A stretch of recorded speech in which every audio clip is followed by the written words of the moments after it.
এতিয়া PM কিষাণ পাব ধনীবিলাকে, দুখীয়াবিলাকে নাপায়। আৰু খেতিয়কে বহুত কম পাব, যিহেতু খেতিয়ক যিমান আছে প্ৰায়ভাগ আমি গাঁৱলীয়া মানুহ প্ৰায়ভাগৰ ম্যাদী পট্টা কম।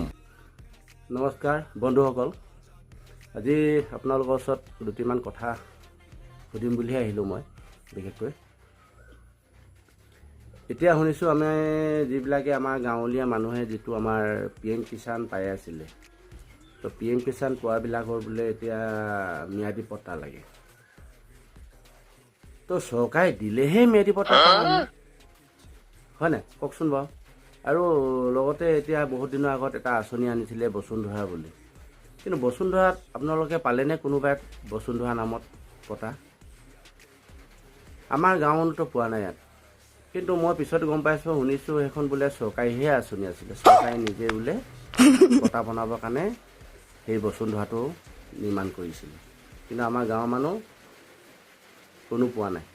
সেইটো বিষয়ে আপোনালোকে অলপমান আলোচনা কৰিবলৈ বুলি আহিছোঁ। আপোনালোকে অলপমান ভিডিঅ'টোত কমেণ্ট কৰিবচোন বা চাবচোন বাৰু, কথাটো হয় নহয় নহয়।